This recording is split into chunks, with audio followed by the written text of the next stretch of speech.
Afternoon. The time is now 3:03 p.m. I'm going to call to order the meeting of the Rules Administration and Procedure Committee for the City of Aurora, Illinois. Today's date, December 2nd, 2025. Clerk, will you please call the roll? Chairperson Edward J. Bug. Here. Vice Chair Daniel Barreto. Here. Alderman Javier Banuelos. Here. Alderwoman Schroeder-Bade. Alderman at Large Will White. Here. 4 present. Thank you very much.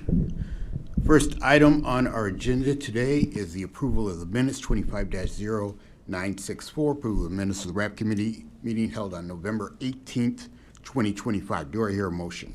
Motion. Motion from Second. Alderman White, second from Alderman Barrera. All in favor, please say aye. Aye. All opposed?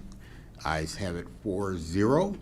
Clerk, do we have anyone for public comment today? We do not. Excellent. With our large, rousing crowd, we will move on into the agenda items. First item, 25-0948, resolution establishing the Aurora Solar and EV Charging Rebate Program for Alderman at Large Will White. And Alderman White, I'll turn the microphone over to you. Thank you, Chairman Bug.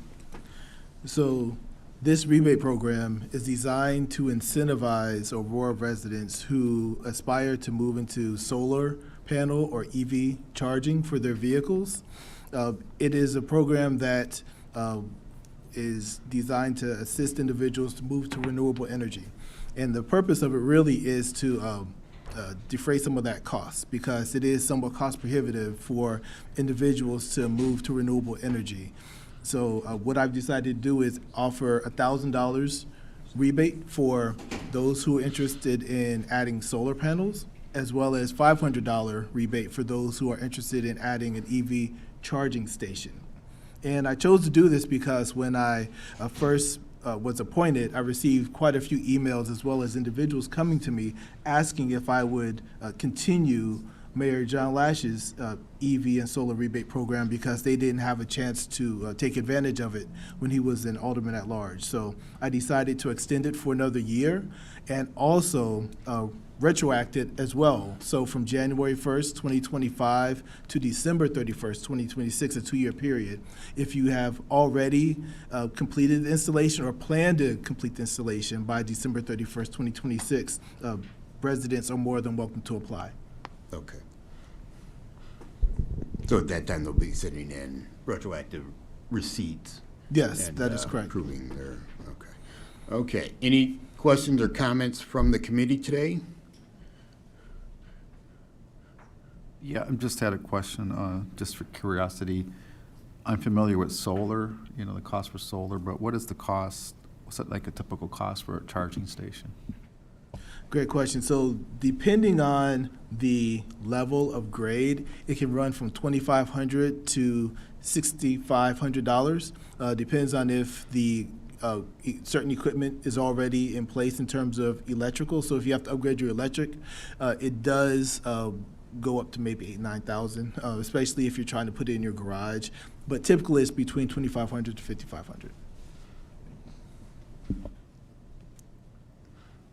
Okay, any other questions or comments? I have one. This is more of a specialized type program, and I know in a number of our ward programs of not exactly solar, but other things similar to this, we sometimes ask our residents to get at least one bid or proposal from a local contractor. This is more specialized. I don't even know if there are any solar companies based in Aurora. I mean, I know everybody's knocking at our door asking us if we want it, but I don't know if there's anybody actually based in Aurora. But if you could speak to that, Alderman White, I don't see a provision for that in here, but like I said, it might be a type where this would not lend itself to that. Actually, Chairman, I'm glad you brought that up. That is an oversight on my part. There is actually a company based in Aurora that does at least EV charging installations. Okay. And I had discussed having that, at least one bid from somebody who does the work in Aurora, and I must have overlooked that when I did the final review, so Okay. that is something I'll. No, I'll I consider might have putting that missed it. It may be Okay. in here. I might have missed it. I was Okay. trying to. I don't think it, when I went through the application. Speed read. Yeah. Okay. Well, we won't hold this up. Please consider, you always have the opportunity to make revisions in between, even if we pass it, but between now and COW or thereabout. And other aldermen have done the same thing in the past when just doing small revisions on that. So if there's no more questions or comments, do I hear a motion to approve? So moved. Second. Alderman, we have a motion from Alderman Burrell, second from Alderman Benuelos, and three of us will be voting on this. All in favor, please say aye. Aye. All opposed? The ayes have it 3-0. Congratulations, thank you. All right, next matter, we have our illustrious Alderman Ward 2 here, so we have 25-0970, resolution authorizing a 4-year Ward 2 residential property improvement grant program in the amount of $25,000 per year to assist qualified residents with driveway and fence projects in Ward 2. Alderwoman Thank you, Garza. Chairman. Yes, I want to continue with this program, a little bit different now. We started this program in 2006, so we have a lot of properties replace the fence because we want to get out from the chain link fences and all that. And the reason we need to put in more money in this now because we provide only $5,000 before in the fencing program, and we want to raise to $7,500 because they increased the price. And so continue with this program, we need to help him with that amount. And it's like a little incentive to the people really do something with that. We have still so many with the chain link fences and it's wood fences also. So we need to replace for iron fence. And they have to be iron because some people want to put it like aluminum, and it's cheap, it's not expensive like the iron, but it's not the same quality and durability. So we prefer to help him with the $7,500 and continue with the program like in the past. Okay. And for the driveways also, this year, 3 properties have the advantage and replace the old driveways and doing that. And with that, it's only $5,000, and before was $4,999. So I want to augment only $1 to close to $5,000. We don't want it so much with difference with that. So $5,000 for the driveways and $7,500 for the fences. And that's why my request to do this. Okay, excellent. Any questions or comments from the committee? And I just have a comment. Of course, this has been a very successful program in Ward 2. They've, done a lot of fences there, and it beautifies the community. So definitely our hats off to Alderwoman Garza for extending this program. Do I hear a motion to approve? So moved. Second. We have a motion and a second. Alderman Burrow with the motion, Alderman White with the second. All in favor, please say aye. Aye. All opposed? Ayes have it 4-0.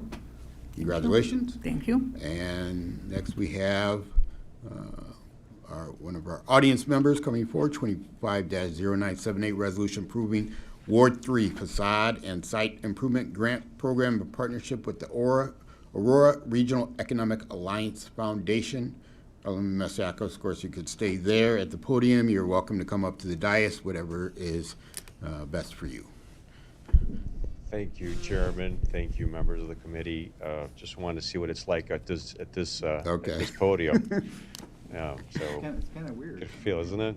Yes. Well, thank you for the time here and the review of this resolution.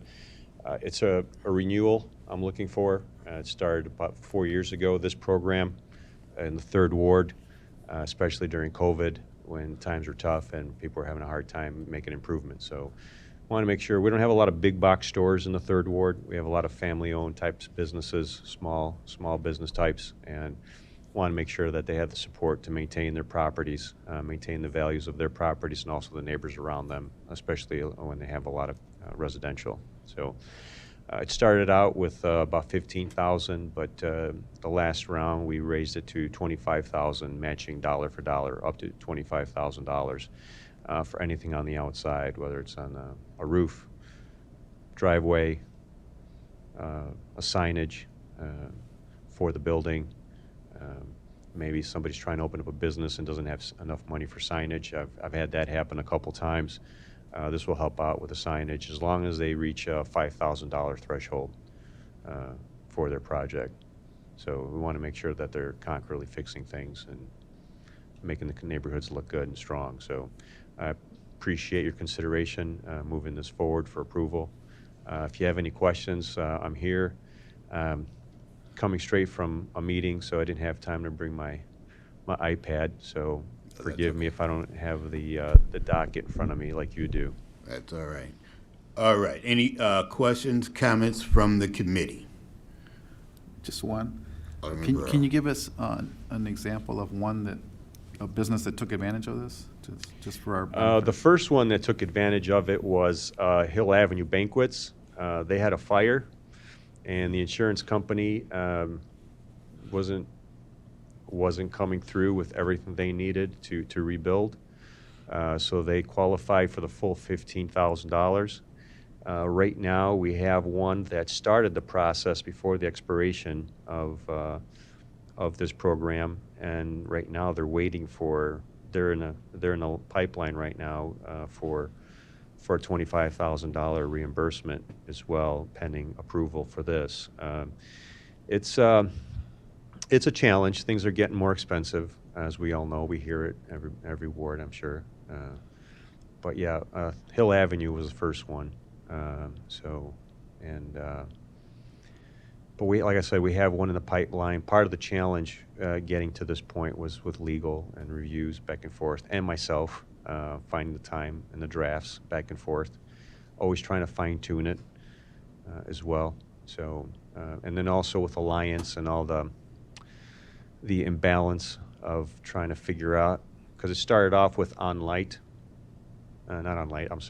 Aurora. We started off Invest Aurora. It's a third-party review of the grant. So they review everything, they collect the paperwork, they make sure everything is above board, and once they give the approval, then the city writes a check. So with the Alliance and the instability in the organization trying to get their foothold, and now that Alliance is not going to be Alliance anymore, I think it just sort of didn't help with getting this in front of you as well. So, but even though it is the Alliance, I will be planning on hopefully the next group, whatever the name is for the next economic development group, to help out with this program moving forward. That's my intention. Okay. Any other questions or comments? Do I hear a motion to approve? So moved. We have a Second. motion from Alderman Burrow, second from Alderman White. All in favor, please say aye. Aye. All opposed? Ayes have it 4-0. Thank you very much. Congratulations. Let's not have the ink dry on that for that business waiting on that grant. They've been waiting, and let's move it forward for them, help them out. All right. We have a held item, and I've talked to the powers that be on the third floor, and we are going to move this on up to our active agenda today. That is 25-0779, an ordinance amending and adding sections 2-185, 15-130, 15-320, 15-321, 15-322, and 15-354 of the Code of Ordinances of the City of Aurora pertaining to the disclosure of economic interests, campaign contributions, lobbying, and the use of city property and the city seal. Chief of Staff Cameron, whenever you are ready. Thank you, Chairman. Good afternoon, committee. Shannon Cameron, Chief of Staff. I believe that Chief of Staff Rich Jacobs asked you to refresh your Legistar. We made some adjustments since the last meeting where we made some changes. We've also cut this down some to simplify language. So I just want to go through those changes with you today. We changed the contribution limit, was $500 to $1,500 based on your feedback from last meeting. We eliminated the rules for cash donations, and we removed the regulations around city property and the seal. Obviously, we expect just people to respect those things, but we did remove it from this current draft dated December 2nd. In your Legistar, you'll see the draft from October 18th. That was the last one we presented on. Exhibit A is the most current draft. Exhibit B is the previous draft. And then my presentation today is in here. I've limited my presentation, as you've seen it many times, just to kind of the changes that we've seen. These are the three major changes. I've also done some crossing out of some things within this presentation that we have changed. Of course, you'll notice the second item here that the $1,500 cap has changed again from that $500 that we had discussed before. No other changes were made except for those items. Again, I crossed out the city property and seal as that has shifted. Covered person, this still remains. These are the $1,500 cap. We felt like that was more aligned with the city of Chicago and other municipalities of our size. So you had, based on your discussion, that's why that was changed. We still have the information around lobbyists in there. We've gone through this anticipated impacts. My request still remains that that you approve this. Happy to take any questions regarding this. Really, just to go over one more time, the major changes of this is the cap. It goes from 500, which was original, now to 1,500. We're eliminating all language around cash donations, eliminating all language regarding to the city seal and city property. Okay. All right, so committee, I'll open it up to the committee first. Committee, do you have any questions, comments on the changes, proposed changes for the ethics ordinance? Chairman? Anyone? Alderman Burrow. I have a question regarding the part on the having to file disclosure statements for candidates that are just circulating petitions. Can you go over that part again? Yeah, so based on your feedback from the first time I presented, I'm not saying your feedback, but this committee's feedback, right? It was that, I actually do believe it was you, Alderman Barrero, who brought up the fact that, well, someone can start collecting donations prior to this solicitation of petitions. So we said at the receipt of the first donation, they'd be required to file within those 15 days or the start of petitions, whichever happens first. And refresh our recollection. The first time you, as a proposed candidate, when is the time that you have to file with the State Board of Elections? That is when you begin circulating petitions. Okay. But, When you okay. collect, I should say, your first petition signature. Okay. Yeah. But if you collect a donation of such an amount, I know you have to file also. Over I don't know- I don't- $2,500, is it I believe it $2,500? is. Okay, I can remember the exact amount. So, So you Yeah, would still certain- have to do that with the state Right, regardless. right.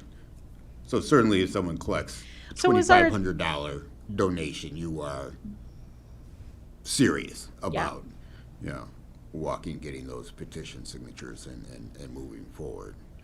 So, Happy to revert it back, just was an attempt to, find that, figure out that loophole situation that was So what commented on. exactly, what are we trying to accomplish, I guess? If somebody, and I presume, some people might have a, what do you call it, larger campaign budgets if you're running at large or if you're running for mayor, right?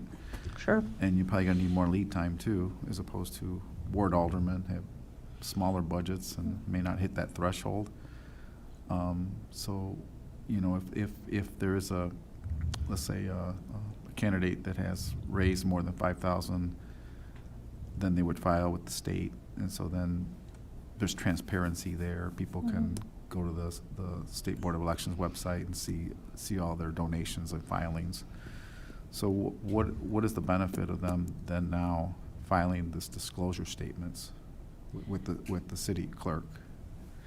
So the disclosure statements are currently very limited, as I know you guys fill them out 4 times a year. So this is asking for more information that does align with the state, but it's at a lower threshold.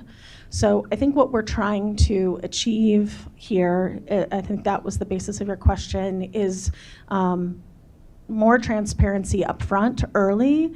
But I think really what is at play here is that if someone is attempting to, currently has business with the city of Aurora or wants to have business with the city of Aurora, that we're creating ethical boundaries around that so it doesn't sway a vote in favor of that entity.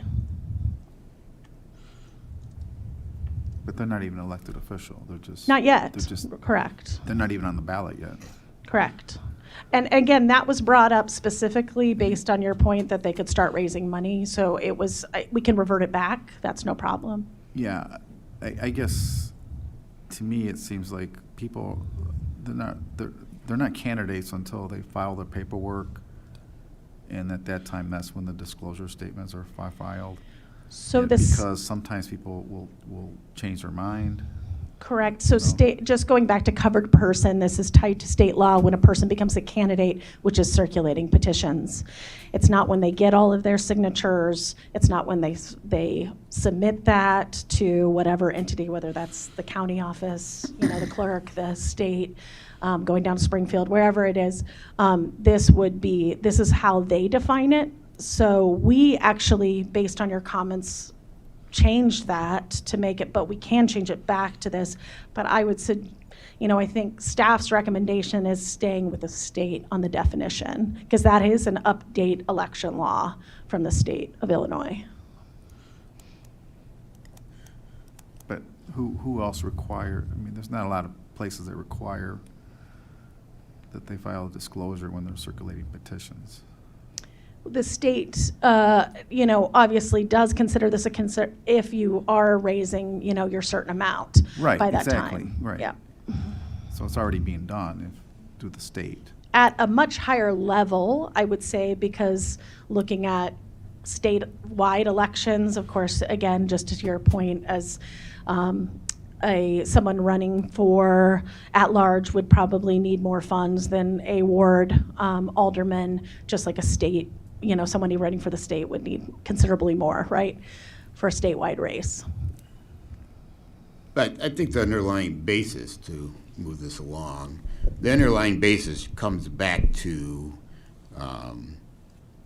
businesses that are doing business with the city of Aurora. So I, as a candidate, I will not be able to receive a $5,000 donation from a business doing business with the city of Aurora, but that person thinking about running for office, if you leave the loophole, they could get a $5,000 donation from ABC Company, who has a multi-million-dollar contract with the city.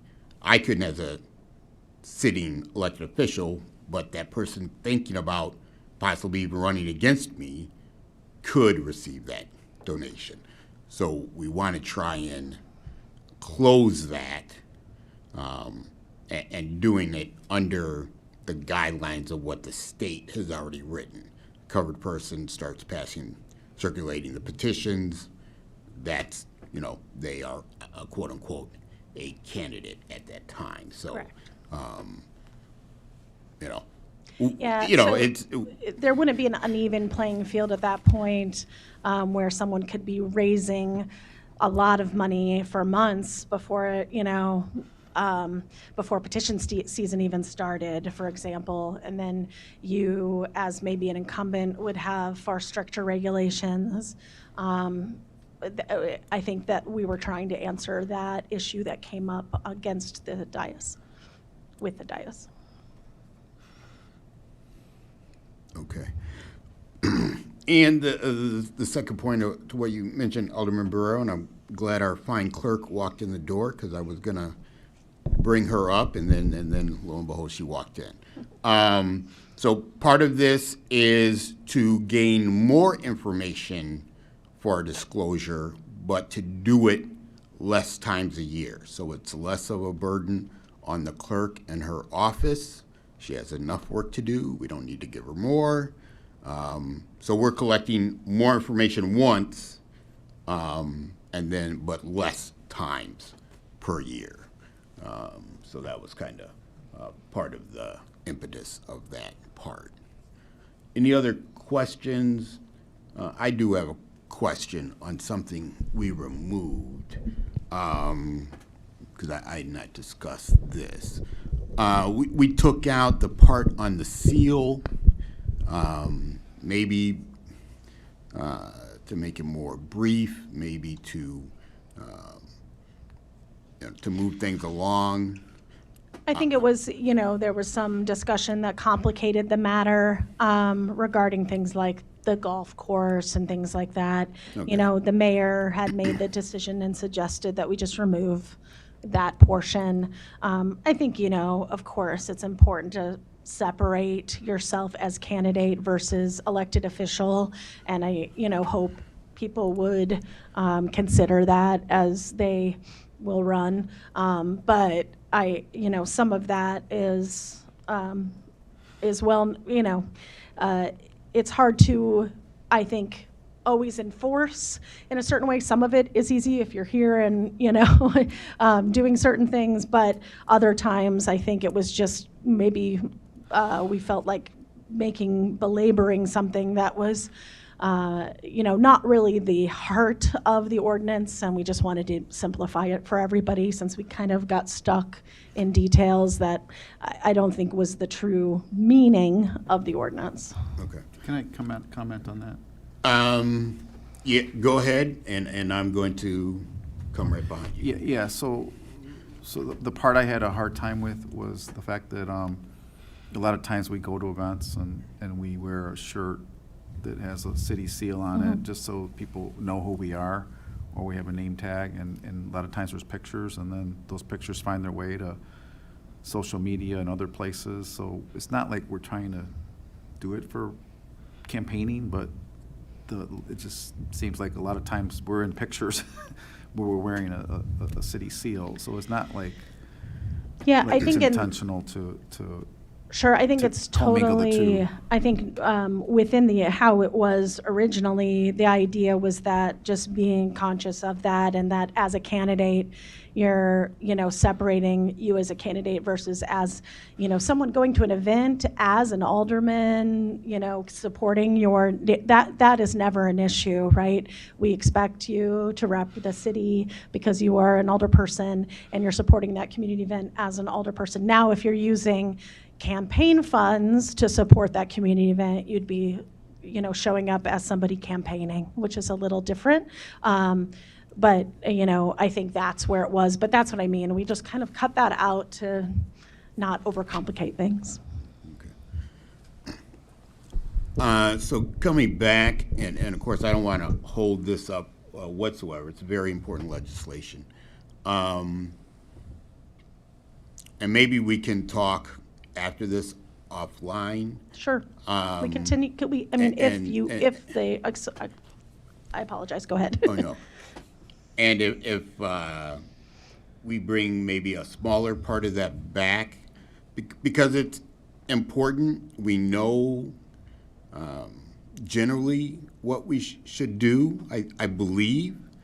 However, there were cases in recent years where it was abused, unfortunately.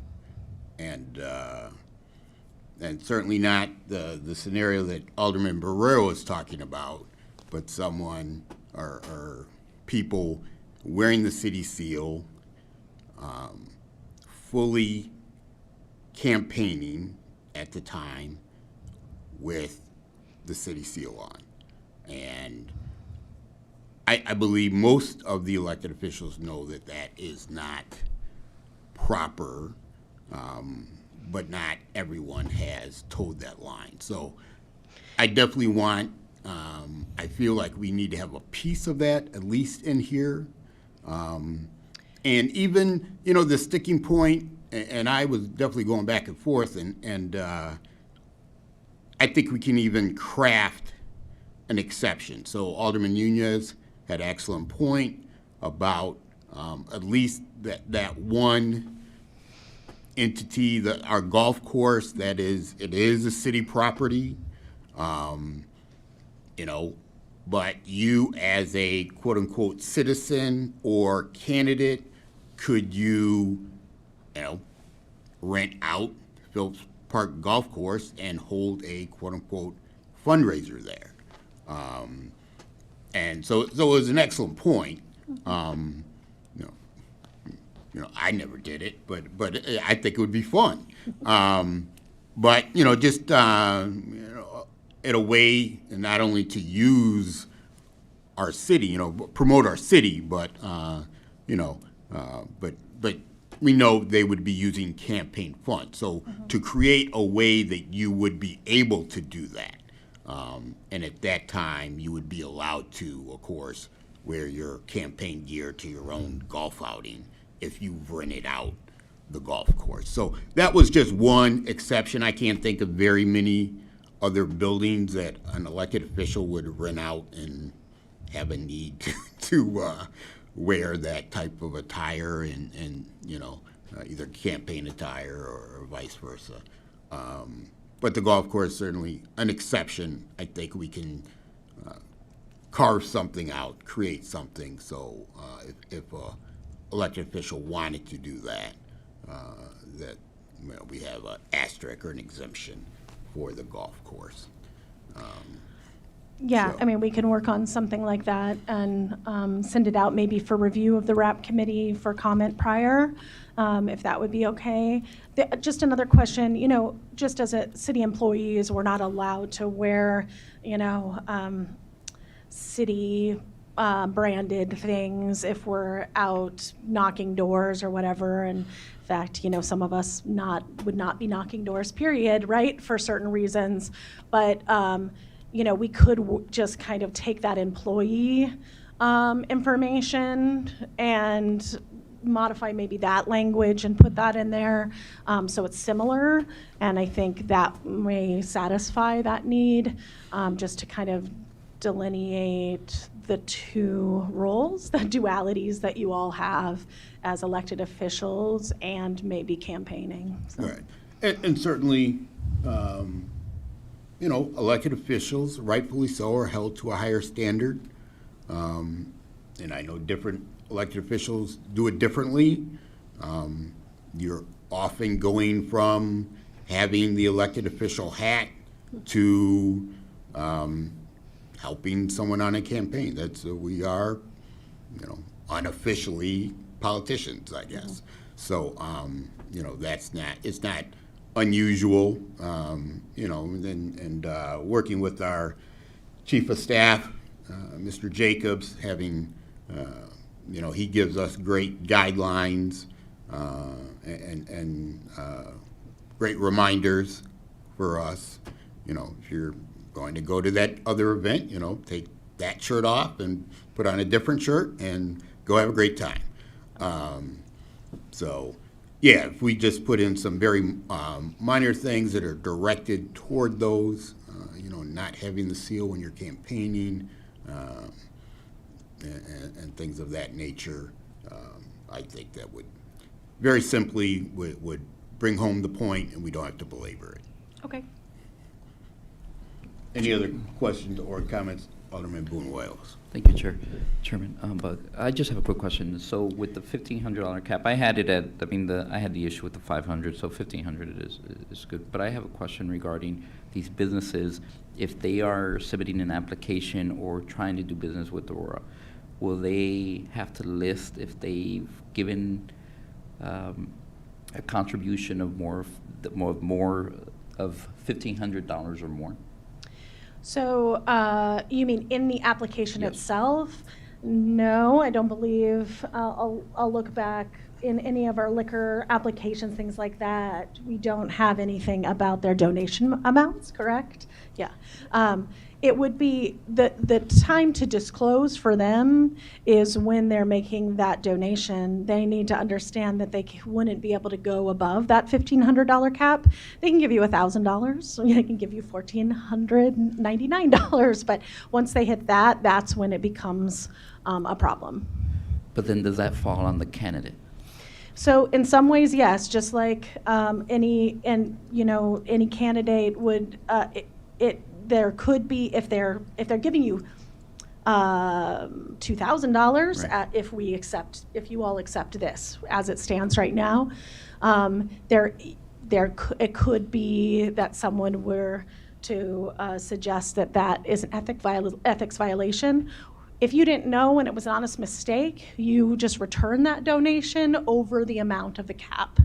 And ensure that, I didn't realize that they were applying. You just return that amount back over the 1,500 or above of that. You don't have to return it all. You just have to return over that cap. But people have to report who their businesses and things like that when they're filling out a donation, right? So you should have some information there, and you can always ask if somebody's giving you a large donation, you can just ask them, right? They may not be aware of this. Let them know that you can only accept up to this much if they're interested in doing business with the city.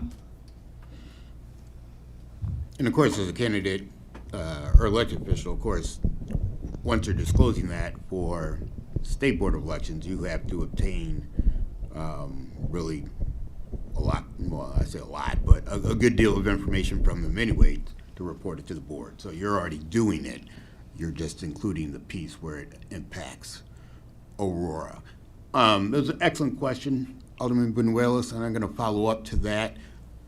Going down the line further for a business, so if we have a request for proposal and for a larger amount, and Ms. Coulter I don't think is here, so she would probably be the one to answer that. But when they're putting in that request, is there a question?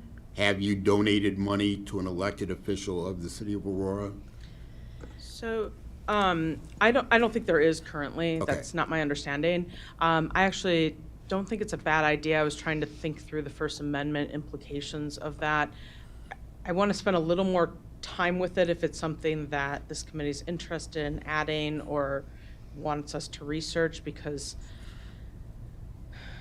I want to think about the First Amendment implications of requiring disclosures on who you donate to, because there's some First Amendment protections for that. And this is a new concept, so I just want to give it a little thought. It may be something that we can, ask businesses to disclose if they're responding to an RFP. That's easier because it's usually involving a much higher, it is involving much higher dollar amount, for something like a liquor license or something, because that discloses things like political affiliations, and we might be touching on some First Amendment issues. So let me give it a little bit of thought and do a little research on that topic. I don't think it's a bad idea. I just want to make sure that we're protective of individual rights. Right. And of course, on the other side, if they have, again, the candidate would have already listed it with the State Board of Elections. So Yes. it would be on this side already. So we're just Yes. asking them generally, have you donated, yeah. Yeah, I understand that, but it's also like their right to remain silent. The candidate, as putting themselves in the position Right. of running for office, has waived, some of those rights. But a private citizen or, coming in for a liquor license for their small business has not necessarily, it's not quite apples to apples. And Right. let me look. I don't have a definitive answer. Right. And yeah, so we can look at that.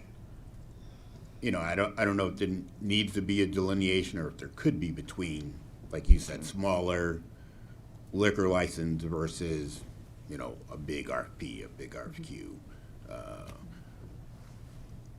dollar amount or whatever. So, okay, we'll wait for more information on that. Alderman Brewer. I got a follow-up. So on the presentation here, it talks about a 4-year no business ban for violations. So, how you see what I'm saying? I'm agreeing with Alderman Bonoilos there. It seems like it's somehow the businesses have to know, right? If they're going to be banned for 4 years, I mean, we're the candidates and elected officials. It's our role to inform the business that, hey, you're going to be banned from being a vendor for 4 years. I mean, it seems like there's got to be something in the city information when they're applying to become a vendor, right? Yeah, we can. How does that? That is it's gotta something that I think we could Gotta get that do. untangled, right? 'Cause We do a lot of information around for vendors. We do a lot of, there's a process. We could talk to our purchasing department about education pieces around that. I see no problem with that. Yeah, my understanding is that Ms. Coulter puts out I don't know the official name, a pre-packet.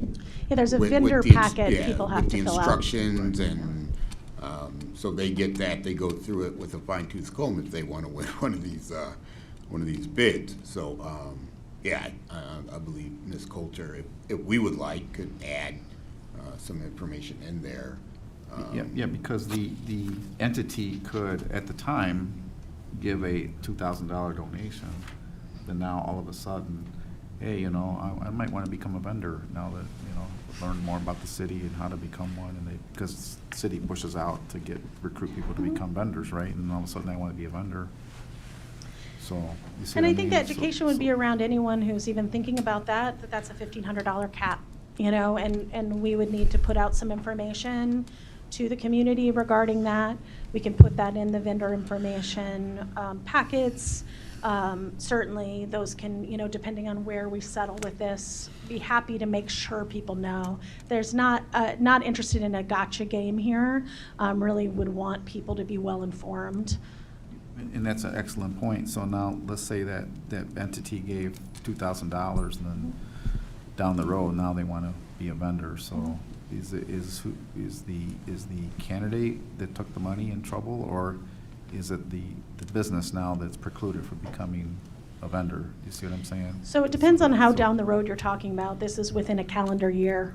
So, if they gave you 1 year, the next year, and they might be applying for a contract, that would not impact them.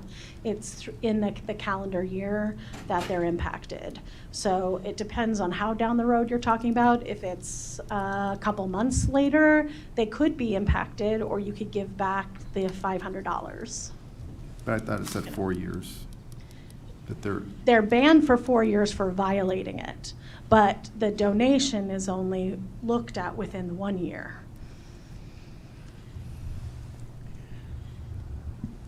Any other questions or comments? Yes. Alderman White. Thank you, Chairman. So back to the using city property and mentioning the asterisk for the golf course and making some provisions. Would it make sense also to do provisions for city-owned parks as well if an official wanted to host an event at a park? Or have we talked about that already or not? It's up to this committee, I think. Yeah, no, that's a good point. We could look at that, and that's a little bit of oversight on my part because of my side of town. I don't have any city parks. Fox Valley Park District has everything over there. Excellent point, and do you want to chime in a little bit, Alderman Masiacos, the alderman of where our largest park is, Phillips Park. Do you have any insight on candidates? I think, certainly the, of course, the golf course is part of Phillips Park. But if you wanted to have the pavilion at Phillips Park for an event, do you have any insight? I already use the pavilion for non-city, for city events or for meetings right now, but I don't use it for any city events. I don't think it should be precluded if somebody wants to do a golf outing there. I mean, it all depends. I mean, where do you draw the line? There should be some thought put into it. I don't have a disagreement with that, with having that conversation. But somebody wants to use the park and they're going to pay for it, their committee's going to pay for it. Would you rather see a slot open at the park, or would you rather, it's going to be paid for, somebody's going to pay for the service? So I'd love to just chime in mostly on what Alderman Benuelos talked about, and he hit, I think, a very important subject that I think needs a little bit more, and I agree, it needs a little bit more clarity. State of Illinois, I know if you apply for a job with the state of Illinois, apply for a vendor, you have to fill out a disclosure statement. Very straightforward. You've given any money to a candidate in the past 2 or 3 years, you're not going to get the job. Period. It's not just looking forward, it's looking backwards. You get caught doing it, because some do. There's a shame list on the State of Illinois website, first and foremost, for those that do get caught, and their penalties as well that are assigned to them. So I really think there needs to be some level of, from my point of view and my experience as a vendor with the State of Illinois, we need to have staff who's going to look into it. Without staff having a process and a policy how to look into it after it's approved, it's going to turn into a mess as well. I think this resolution has to go along with what the expectations are for our vendors, aldermen, to see what those expectations are as well, written disclosures moving forward, what the expectations are, what the questions are on those disclosures, also moving forward. Part of the challenge with the candidates, and I think a few of us, enough, not all of us understand, probably do understand this, is we don't always collect the money when there's a campaign event. A Friends For or Citizens For, there's typically, the candidate's not always one of the committee members and don't always see every dollar or every check that comes in. And sometimes these committee members, as a candidate, I can tell you right now, somebody donated money and I didn't hear about it. And then I run into that person a month later, didn't even know they had provided a check of any kind, even $1, or even actual dollar itself. And you want to make sure that you want to say thank you or send a thank you card. So we want to make sure, I think it's important to look at what the penalties are primarily for the vendor, because that's where the money's coming from first and foremost. That's where the harshest penalty should be, and then give the candidate an opportunity before they get an automatic fine to go back to their committee if they're not on the committee. Now, if they're on the committee, their name's on it, I think that's a different story.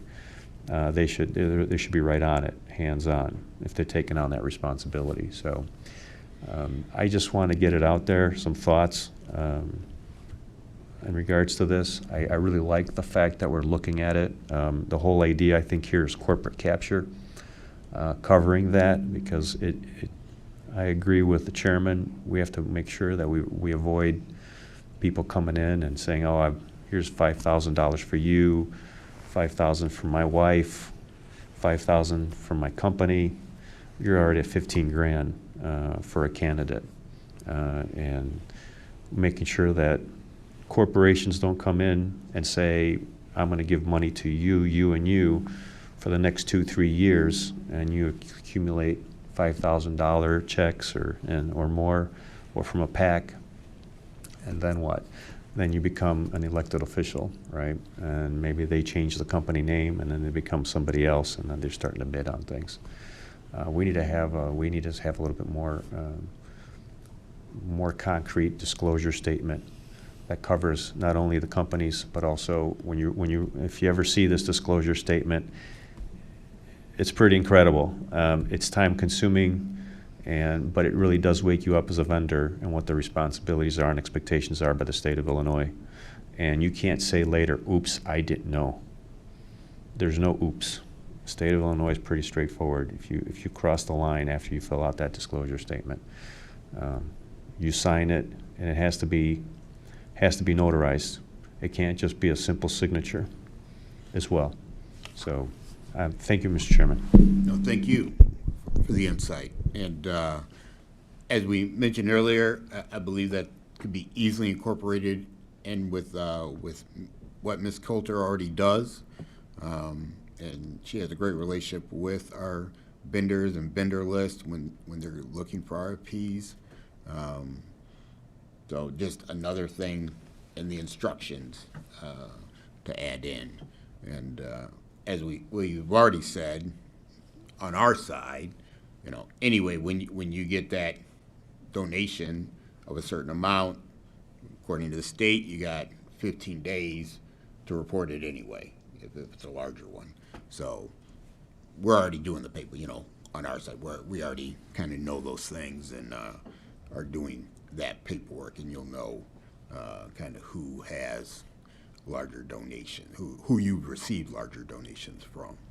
So if there are no further questions or comments, we're going to do a little cleanup in between, but I would like to move this forward to Committee of the Whole for our next session.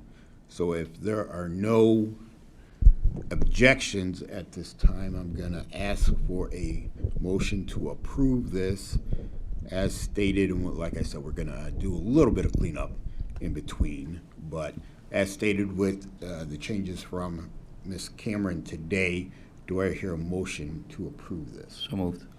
We got a motion. And a second. Second. All right. All in favor, please say aye. Aye. Aye. All opposed? Me. Okay. We have 3-1. We're going to approve this. Moving on to Cal. Have the opportunity for all the aldermen to get a good look at it, chime in, and like I said, we'll do some minor changes. But this is a good starting point for our whole Committee of the Whole to look at this and give comment and move forward. So, thank you, Ms. Cameron. Do we have any other business before the Rules Procedure Committee today? Hearing none, do I hear a motion to adjourn? Motion.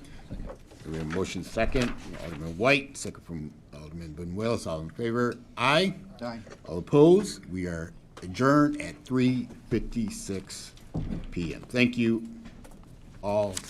We'll see you in an hour and 4 minutes.